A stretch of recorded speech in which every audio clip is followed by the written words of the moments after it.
Welcome to the Attached Life podcast. You are listening to the Stories of Healing series. Each episode will give you a view into what inner healing looks like. Instead of just talking about therapeutic concepts, this series takes you inside the experience. Thank you for listening, and I hope you enjoy. Welcome to the first Stories of Healing episode, where I'm going to share what it's like in a session with a fictional client of mine. This fictional client we'll call Moshe. Moshe's story is a real story, though it's not any individual specific person's story, as I don't feel comfortable sharing that. But it is a real story in the sense that everything I'm going to describe are experiences that I have experienced with people. And I'm taking and putting together a few different memories I have of working with different individuals and kind of combining it into one story that could absolutely be true and accurate in a real kind of a way, in a genuine kind of a way. And the idea here is not that this story is necessarily your story or anybody who's listening in exactly the way that I'm going to tell it, but that you can find concepts and ideas and understanding and insight into yourself by listening to this and by seeing what it's like on the inside to really try and get in touch with our inner selves and the inner kind of healing that we all so deeply need. So Moshe, let's call him, is in his late 20s. He's single, and he struggles with a kind of experience that he didn't necessarily call it this coming in, but we might call it a Bipolar 2 kind of presentation. What I mean by that is that he described, on the one hand, feeling moments of being very elated, having a lot of highs, kind of a sense that he's connected to something very lofty, very spiritual. His high is not necessarily the type of high of an addiction sort of high. It's not a behavior. It's not a thrill-seeking. It's not with some sort of substance or anything of that nature. It's more of a high in a spiritual sense, actually, that he almost feels kind of disconnected from this world, almost disembodied in a sense. But then he has long stretches and more typical days of feeling very low, feeling very unproductive, not wanting to get out of bed, having more depressive symptoms. And I call this Bipolar 2 because I think it's important to frame this in the context of a range of different experiences that people have. A more extreme range of this will actually potentially qualify for what might be called more traditional bipolar, which is that the highs have more mania to them. So a person in that kind of high might actually have a break from reality. There might be psychosis, there might be imagining or paranoia of different things as if they're reality. Or there just may be surges of energy, of productivity, of not sleeping for days straight, taking on new hobbies, a kind of manic binge of engaging in the world in a way that is really, really powerful, but also somewhat out of control, which is then followed also by major crashes downwards into deep and difficult and often dark depression and episodes that can stretch a long time in that kind of depression and can kind of cycle back and forth. And that's kind of an extreme of a more typical presentation of bipolar. And then a less extreme version of that is what I was describing for Moshe. But then also an even less extreme version of that is something that I think many people experience, which is experiences of feeling very energized, very amped up, very motivated, highly driven, but then also having stretches of time of feeling really underwhelmed by life, feeling really disconnected, disenchanted. And that exists on a spectrum, and I think it's very helpful and I think very important to frame some of these mental health challenges, even when they present in more extreme ways, to understand that it's on a sliding scale. Now, there are quantum leaps on that sliding scale, and medication has to be taken into account when things become more serious, and they have to be related to in different ways, but conceptually, in a kind of humanistic way, understanding that there's a human experience at play here that, on some level, many people connect to and struggle with. So Moshe is describing to me in the way that he presents his challenge that there's these moments again where he feels somewhat disembodied, and he feels like it on the one hand feels really good, he describes, but he also feels that there's something unsettling about it. It doesn't feel right. And then he has these typical days of just feeling very, very depressed. And so we were talking about this concept that I just described on that sliding scale, and how what I offered to him is the perspective that what I find to sometimes be the case, there can be a chemical component to this, especially when it's more profound, and that's very important to address and very important to name. And that's where it's also important to consult with a psychiatrist and see if there's a medication approach and angle that needs to be taken here. But from a more humanistic or existential or trauma-informed view, another way we might think about this phenomenon, in addition to the chemical component, is that the reality of this world in a kind of baseline way, the simple, plain experience of this world, the engagement in the present in its most direct way, for some people can feel unsafe in some way, or can feel scary or sad or painful or threatening. And it could be many things, and I purposely keep that vague and name many options, multiple options. And if it feels like any of those things or anything distressing, it's natural and understandable that a person is going to try and escape that, or try and find the route to the least pain possible to feel more safe. And there's one of two directions that a person can do that. One is to escape the world by kind of launching upwards, to escape the world by disembodying from the world, by feeling so connected to something otherworldly that they don't have to feel the experience of being grounded in this reality. That's one option. The other option is to check out and shut down, to power down. Instead of powering up and kind of launching upwards, it's to just turn the system off and go into a kind of sleep state where I'm disconnected from the world because my system is just kind of turned off. And that can look like and feel like depression, and could really be what underlies depression. And so some people have one of those modes for coping and surviving when a grounded experience of reality doesn't feel good. But some people actually have an oscillation between the two of those different responses and different survival techniques and coping mechanisms. And that's what can sometimes look like bipolar anywhere on that spectrum, on that range of what bipolar can look like. And so I offered this conceptualization to him and asked, how does this resonate with you? Does any of that land for you? Does anything about that feel accurate in your system, that perhaps when you're not elated and disembodied in a high way, and you're not powered down and in bed in a low way, but when you're present to this reality, something doesn't feel right? Does that ring true in some way, shape, or form? To which he responded that it very much did. And what he went on to describe is that he feels that if he is here, if he's present, if he is engaged in what's around him, he lives with a sense of intrusion, that there's something that feels like it's intruding into his system, like he's picking up on other people's feelings, other people's energy almost, like it's something that is getting into his system. It's touching him too much, like there's something getting in his feelings from whatever is around him.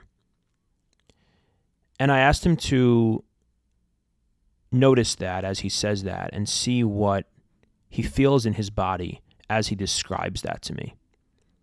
And so in slowing down and taking a moment, he then described that his body in that moment was feeling two things. There was a deep kind of underlying stiffness in his chest and in his heart, like there was something very stiff.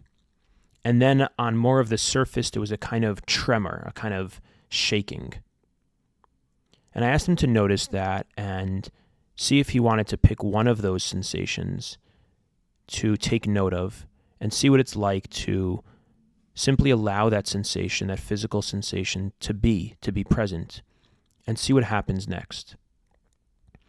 And he then said, it feels like I'm in a fight-flight mode, when I'm in this experience. Like I'm just in a constant fight flight. And he asked me why. He said, do you think that's like a chemical thing, or do you think that's from my experiences? What do you think that's about? So I said that sometimes what I find is that there is an experience for people in childhood where if a person is in an environment where somebody in that environment or something in that environment carries a lot of activation, a lot of either anger or takes up a lot of space, or somebody is very dysregulated, and you grow up in that environment and that person is present in your space all the time without really knowing how to regulate themselves, without really knowing how to manage their own presence in the presence of other people, but instead their anger spills out, their dysregulation and their stress or their anxiety spills out into and onto other people. So then what can happen is that the child growing up in that environment can sometimes do one of two things. They can either become more desensitized and put up kind of a thick barrier and a wall around them so that they don't have to receive the distress of the other person, the anxiety of the other person, the anger of the other person, because if they would, it would be too overwhelming and too distressing and too dysregulating for their own system. And so they put up this kind of this fortress around them.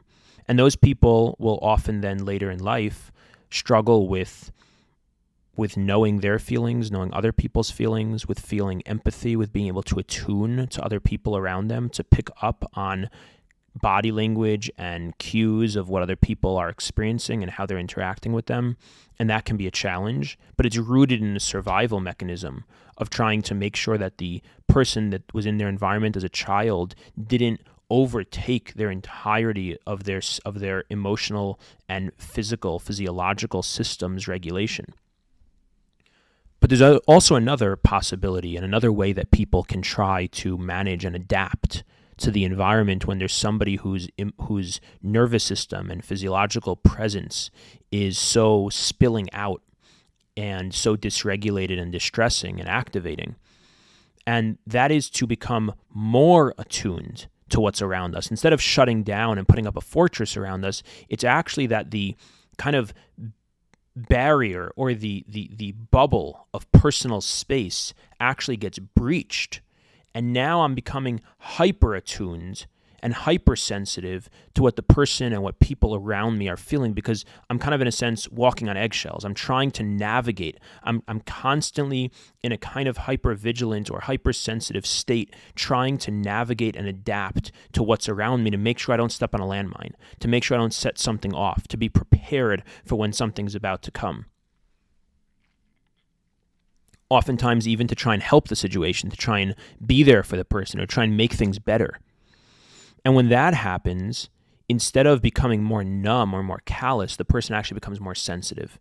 And the natural sense of my own personhood, which lives in contrast with your personhood, my system, my state of regulation or dysregulation, which lives and exists in distinction from the nervous system and the state of being of the systems of people around me, that those distinctions no longer really exist because my wall has been breached. And so now I'm kind of, again, as a way of adapting, a way of trying to take care of myself, I am constantly tuned in, almost chronically, to the state of being of the people around me. And I'm taking all of that in. So I described this to Moshe and asked him if he felt that might be a possibility, if that resonates, or if anyone in his childhood fit that profile, if that could possibly have been the case in any way. And as I was describing it, I was already able to see in his body language that something was really clicking, that he was feeling very seen and very validated in what I was describing. And he confirmed that. And I asked him to notice, as I was describing this, what are you feeling? What do you notice in your body? And so he described more intense sensations in his body, that the stiffening was becoming more and more pronounced, that the sense of being tight was there more. And I asked him, and we had already met a number of times, so he knew what it meant to connect with the physical sensation in his body and the interesting questions that I ask about these kinds of things were already more natural to him. I asked him, if the stiffness in your chest could speak, what would it say? And he said that it would say, I should be swallowed up and I shouldn't be here. And we sat with that for a moment, and I asked him what he felt emotionally. What's the emotion that goes along with that? And he said a lot of sadness. And so then we noticed it, and I asked him, would it be okay to sit with that and see what happens next, to notice the sensation, to notice the stiffness? Does it feel like an amount that you can be present to and see what happens next? Which he said yes, and he sat with it more. And as often happens, he sat with it a bit more, and it came up a little bit more strongly. And he told me about the home he grew up in and having a mother who was very moody, had a lot of mood swings and a lot of anger. And at times would be an amazing mother and a very loving mother, but at times would be in these very bad moods, very stressed out and very angry, and would really become intrusive on his space and other people's space. But as he was saying this, he was telling this to me, and it was meaningful, but he also then started describing that it didn't really feel like what was really underlying this. But then he went on and we sat with the physical sensation even a little bit more. And what came up for him then very clearly was an older brother. That he had an older brother who, as older brothers can sometimes do, was an older brother. And he bullied him a lot and would really kind of take over the scene, took up all the space around him, and even physically and certainly emotionally and verbally would really bully him and hurt him. And he didn't have a sense of protection. He wasn't really protected. The parents didn't really step in to try and help with that situation. And as he thought about this brother, it really clicked that this feeling of I should be swallowed up, I shouldn't be here, and this stiffness were really resonating and being present. And what we then discussed was that the tremor then also came back that he had described before. And what I offered him is the possibility that in our system, in our nervous system, when we have a threat around us, there's someone who's attacking us, let's call it, like this older brother. On the one hand, we want to flee or fight. We want to get out of the situation or overcome the threat, get away from the threat or overpower the threat. And so that produces some activation in the body. That produces energy, because in order to run or in order to respond, we need to have energy to do that. But sometimes our system gets the sense that no matter what energy we have, we can't run away from this and we can't overpower this. It's too big for us. And so then our body goes into the next adaptive survival mechanism, which is to then freeze and to go into a state of just almost in a sense accepting the helplessness and trying to help in the best way possible by kind of going numb and just checking out. Sometimes this might be thought of as dissociation. And so what I said is, I wonder if the stiffness feels like just freezing, and the tremor feels like the body considering almost to some degree producing energy to respond, to flee, or to fight. And both of these things are happening in your body at the same time, because when there's this threat, your body wanted to respond with fighting or fleeing, but then, and there's this tremor because there's some adrenaline, there's some energy that's produced in the nervous system, but then it freezes because it has nothing to do with that energy, and that creates the stiffness. And this made a lot of sense to him, and so I said, let's take this one piece at a time. And at this point in a session, when this kind of a situation, there's so many different directions we can go, and there's so many things we can do here.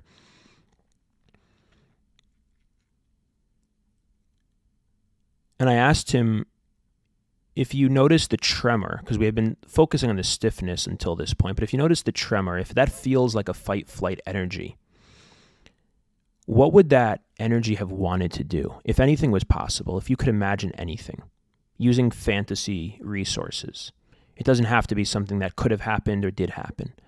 What would you imagine wanting to do? What does that tremor, what does that energy want to do? And he said it wants to be able to run away. It doesn't want to hurt my brother, but it wants to be able to run away. And I said, okay, so can you imagine yourself being able to run away? And so he tried imagining it, but he felt very stuck, very blocked. Because he said his brother, in this image that was coming up for him, his brother was on top of him, so he couldn't run away.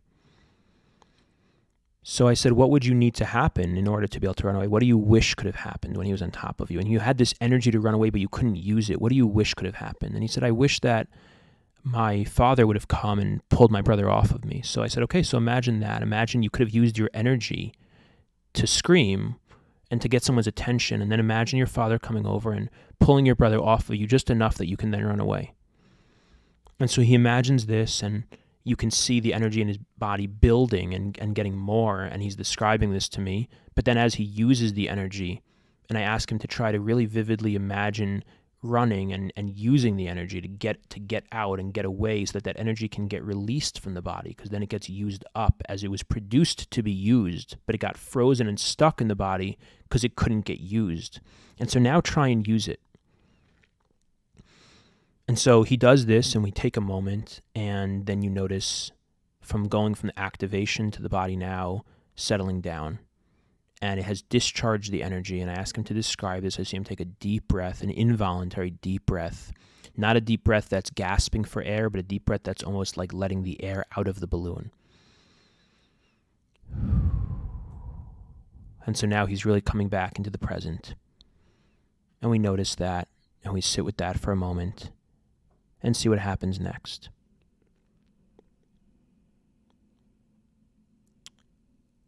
And as he's sitting with this, he describes feeling much more settled, much more okay, much more present. Nothing's ever perfect in these kinds of processes, so there are more details, more nuances, ups and downs, what we call pendulations that have taken place in this process, but I'm kind of taking you through the overall process here. And I ask him what he notices in his body, and he says he feels more settled, more at ease. So I ask him if this new feeling of feeling more settled could have a belief that goes along with it, instead of the old belief of I should be swallowed up, I shouldn't be here. If there was a new belief that you could have, that you could choose to have, what would it be? And together what we came up with was, I have the right to my own personal space. And so I asked him to say this and notice what it's like in his body. I have the right to my own personal space. And he said that it feels too self-centered. So I said, what about if we change the language to Hashem created me, God created me with the right to my own personal space? And he nodded, and I said, and halachically, from a Jewish law and tradition perspective, this is actually true, because we know that halacha dictates that if somebody damages you physically or steals from you or goes into your property without permission, there are halachos that govern these things. There's a dictated sense of personal space that a person has that halacha actually mandates. And so what would it be like to say this again? Hashem created me with the right to my own personal space. And he says this, and it's resonating, and you could see it, and he's taking a deep breath. But then he pendulates. And when I say pendulate, what I'm referring to is that the body goes from what we call the healing vortex, from being in a place of presence and feeling safe in what's around us, and drawing upon positive resources, and shifts then back into the trauma vortex, which is the old stuff, the stuff that makes us doubt, and the stuff that makes us unsafe, and goes back there. And we are always pendulating from distress to regulation. And he says, as he pendulates back into the distress, he says, but it doesn't feel true, because I really should be swallowed up. And we note that this is the old belief again. This is a coping mechanism. And sometimes we'll stop and explore more where this came from. Sometimes we'll notice what that's like in the body, and sometimes we'll see if there's another memory that's coming up.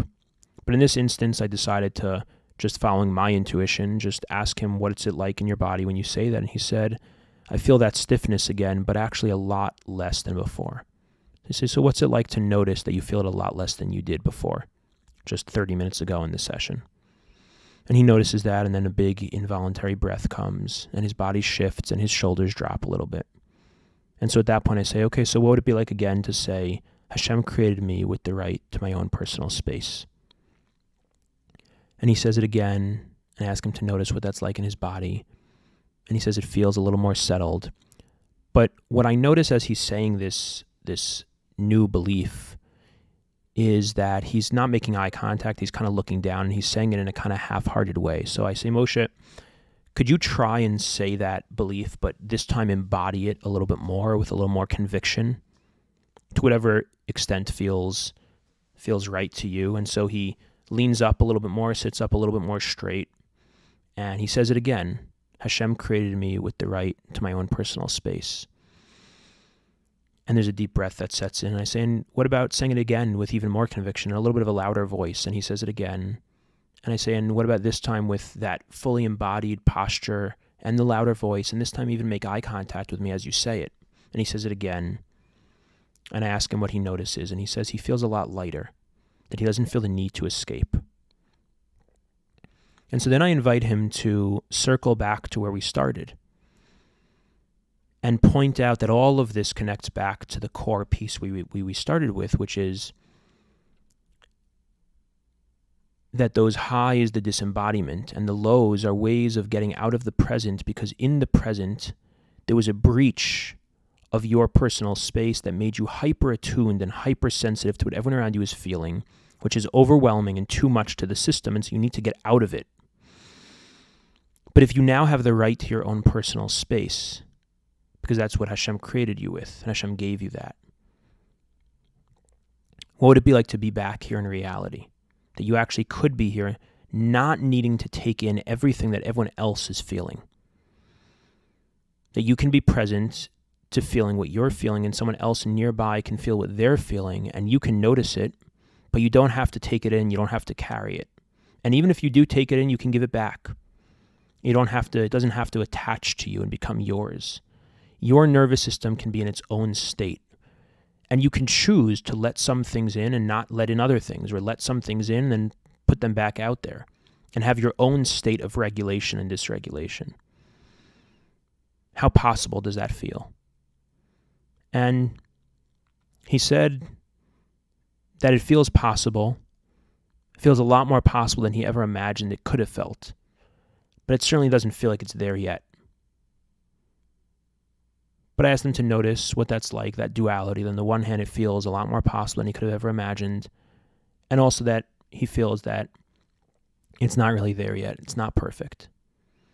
And how that's okay. That's part of process. That's part of what it means to be alive, that we're in a work in progress. And he took that in and settled, and that's where we ended the session. I think this is an instructive session because there are so many different principles and concepts in here, in that particular work, that can be relevant to so many people in different ways. The awareness of the body, allowing the body to have the time to feel what it's feeling, and to allow it to speak to us, to allow it to bring us back to experiences that it's still carrying and holding, allowing it to discharge those experiences, using what we call corrective experience, imagination, fantasy, to recreate the experience in a way that it could have gone different. And people often wonder, like, what's the point in that? It's not real. But the way I like to think about it is like, it's like a vitamin. If you have a deficiency of some nutrient or something in your body that you need, you might take vitamins. So if you had a deficiency of protection, let's say, as a child, so you can take a vitamin of added doses of protection. And you can do that through fantasy because it actually affects the brain in a powerful way and creates new neural pathways. We also engaged in what it's like to create a new positive belief and to try and embody that and try and really process through that. And I also particularly like this because it wasn't perfect and it didn't have a happy after all kind of fairy tale ending. We didn't get to any closure or 100% completion of anything. But this is the nature of the journey and the process and the work of inner healing. And hopefully some of these concepts and ideas can be relevant to you. And maybe most of all, the principle underlying all of this work that I think to be so important is that even the things that we experience now as problematic or difficult in our lives are most of the time, if not all the time, rooted in something that was originally trying to help us. And when we look for it, when we search within ourselves from that perspective and from that lens, we gain the possibility of so much more insight and self-understanding and self-healing.